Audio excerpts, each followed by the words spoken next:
Okay, welcome, folks. We begin a new mimer, a new discourse that was said 43 years ago,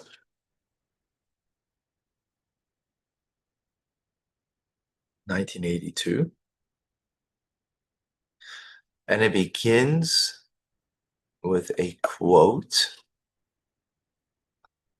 from Pirkei Avos, from the Ethics of Our Fathers,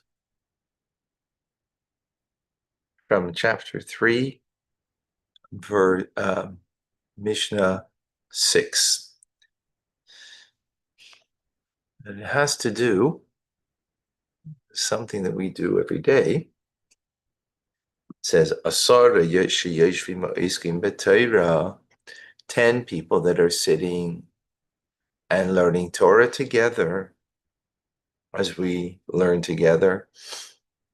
I don't know if this applies to us in our learning on Zoom or learning on social media together.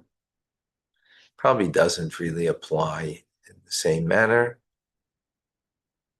except for those who are in the same room.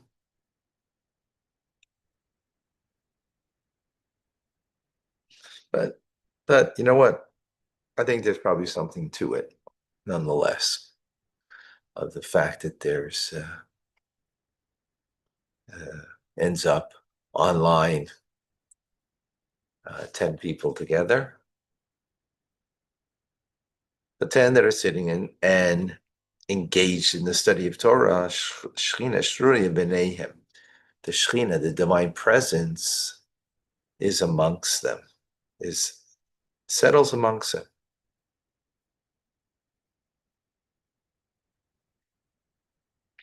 And then it goes and speaks about when there's 5 together, 3, 2, and even 1, right? And so on in the Mishnah. Actually, let's take a moment here. Give me this.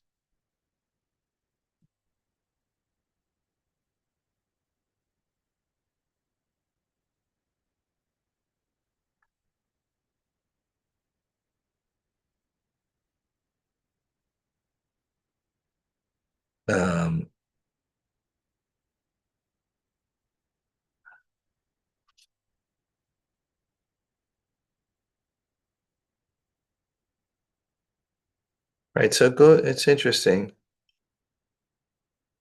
So it picks up on what if there's 5 only? What if there's 3, 2, or even 1 person? So it brings different verses. So we see that there's distinction between how many people are learning. Because even 1 person studies on their own. It says, any place where my name is mentioned, I will come and bless. All right, that's even 1 person. Which, oops, sorry. It shows on, excuse me,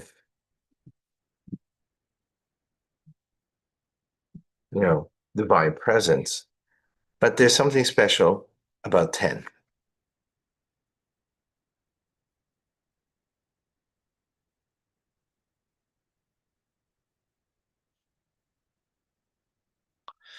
So to explain this,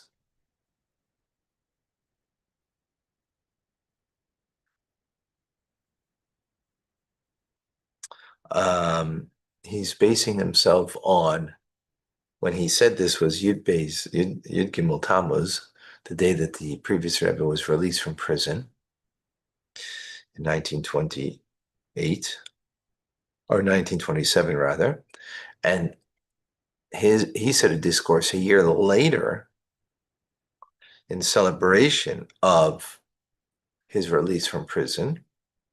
He said a discourse. Um,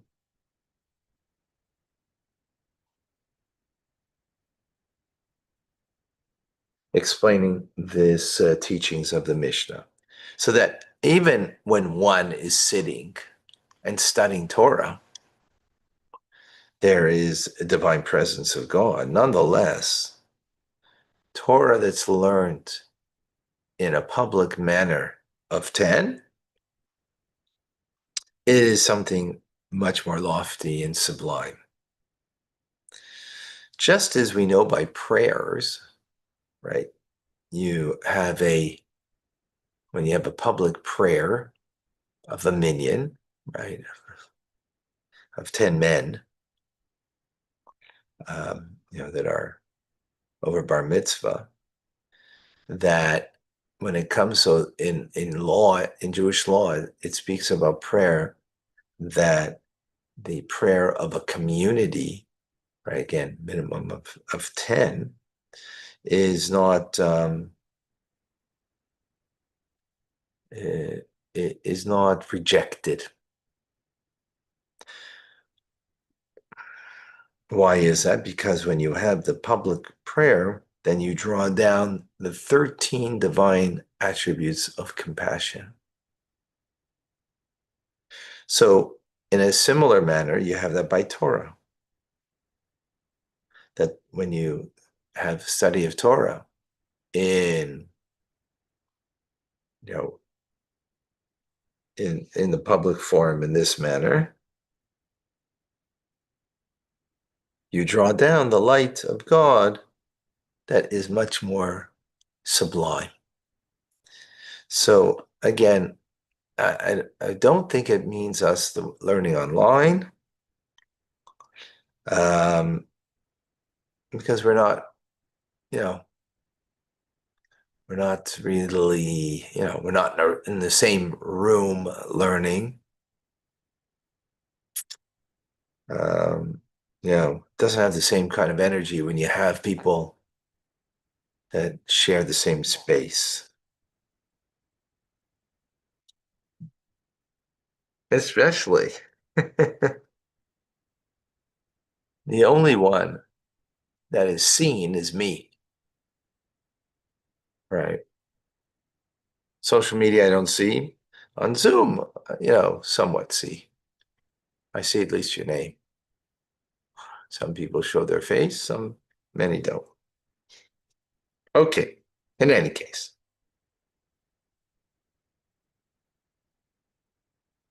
Let's get a deeper understanding of this.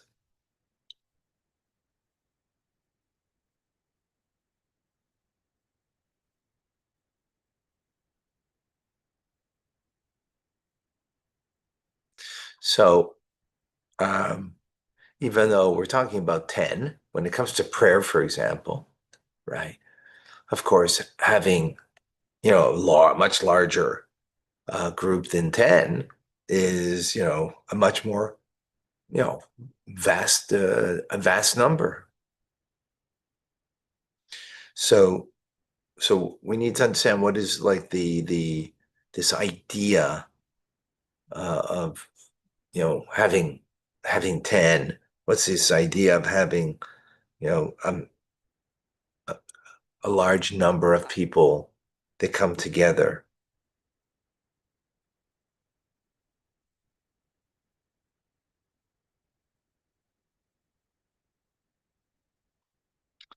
Right. So we need to understand first, why is it that when it comes to 10, we don't speak about, oh, now you got 20 or now you got 100. We don't make that distinction. By the way, we have over 10 people with us right now, right? So we make a fuss about 10. Anything more, even 100, we say, oh, that's 10 times 10. Or if you had 1,000 people studying together, that's even greater. Or praying together. 10, that's it. So the reason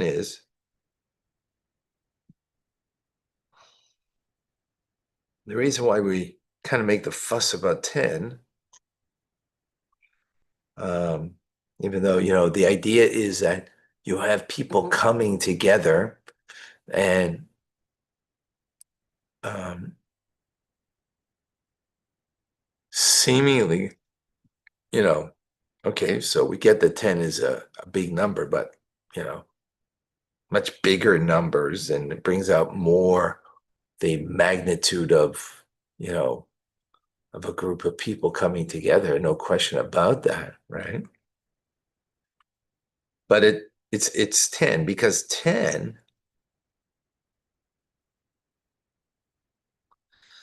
are the 10 different kind of categories that the Torah speaks about.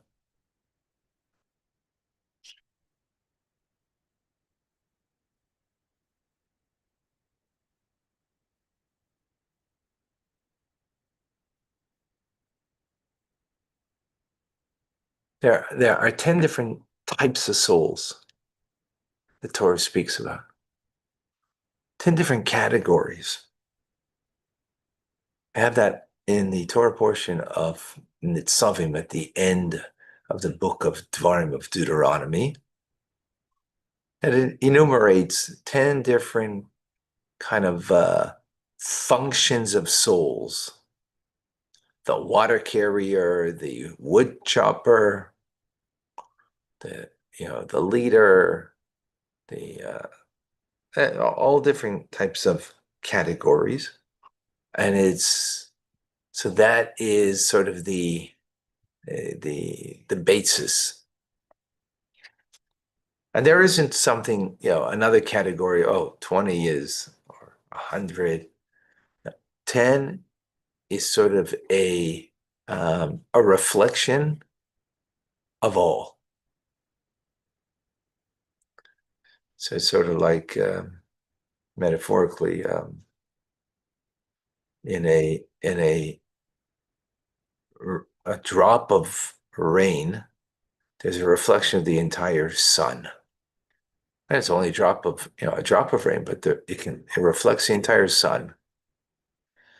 So the 10 is a reflection of the entire people.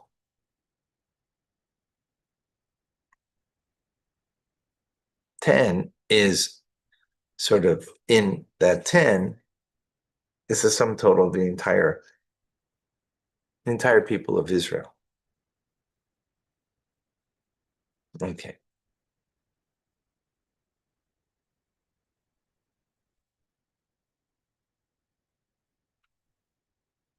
So in Tanya,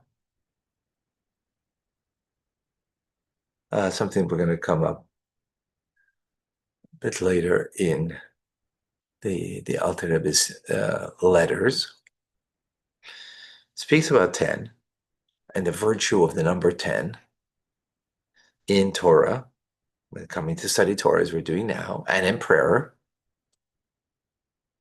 Um, that anything less than 10 you can't do what we call davar shebi kedusha, something that has a specific, unique holiness to it. So, for example, when a person has a loved one that passed away and they're saying Kaddish for them, they're saying the mourner's prayer for the passing of a loved one, you can only do it with 10.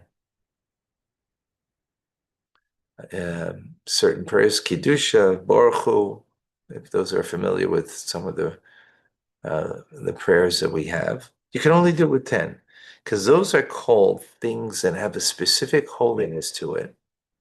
And things that have a holiness to it in prayer, you have the parameter that it needs to be done with 10. Because holiness means something that is above and beyond. And to reflect that which is above and beyond, as we'll learn more about,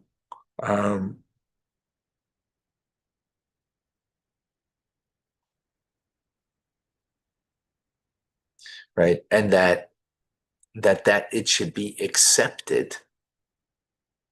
We need we need the 10.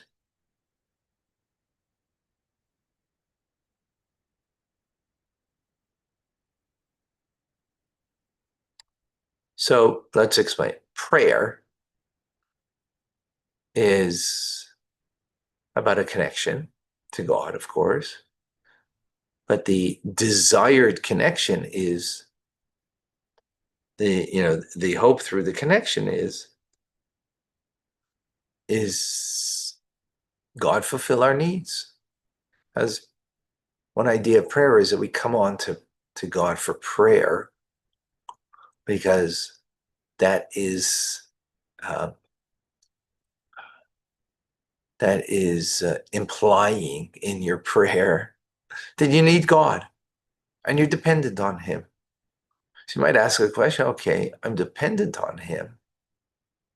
So then it's about me and my individual personal relationship with God. What do I need 10 for? Well, I need 10 people for that prayer. So it's true. For your personal connection, it's just you and God. But if there's needs, right?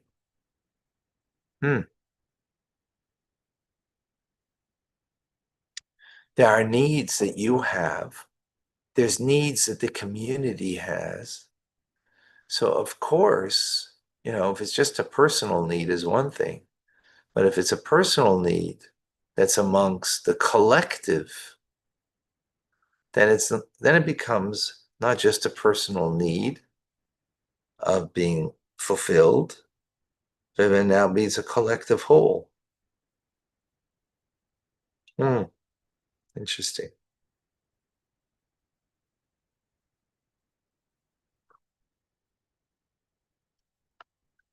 So the prayer itself becomes more, has added something to it. It's not just, oh, there's more prayers, so the sum total of the prayers is greater because you have a minion, you have 10. No, the prayer itself becomes something that has an addition to it, right?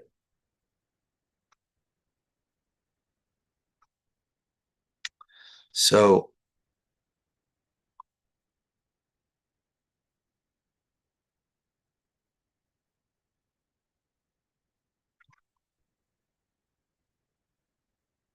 like the prayer now isn't just a personal prayer anymore. It becomes part of, you know, a collective whole.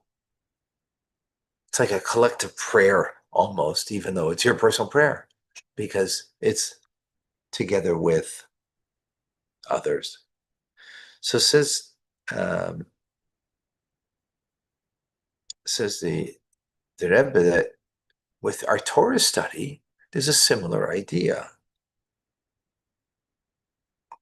that the Torah that we do in the public forum, that's not just private, personal, has this kind of virtue of the public prayer.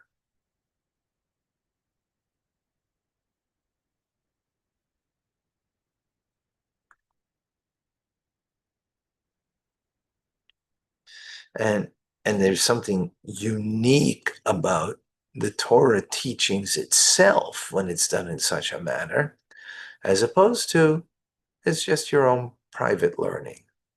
Hmm.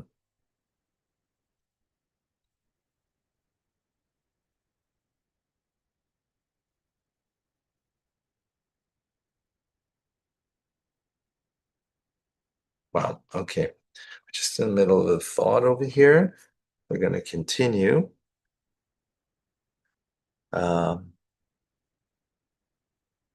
and again, even though this doesn't really reflect us and our learning together because we're not in the same room, but there is some kind uh, of of value or virtue or something of the fact that we are, gathered together, all parts of the world, right? Darren is in the Philippines. Scott Um,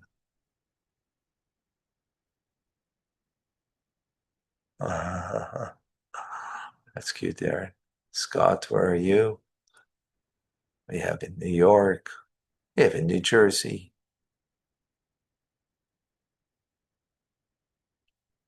Right. Um, Anyways, it's beautiful and it's a wonderful thing. So we have some kind of virtue that we are coming together. Again, all different parts of the world. Scott is in Australia. All right. Thank you for sharing. Where else do we have from around the world? If you have a moment, folks,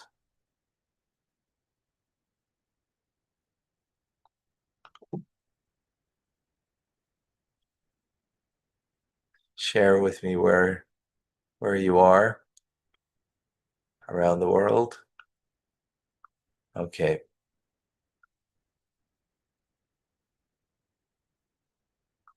Marla, you're in. Remind me. Forgot now. Ah, San Francisco. All right, beautiful. Okay, folks, we'll see you shortly for Chumash and Rashi to be continued. Our public learning together. God bless.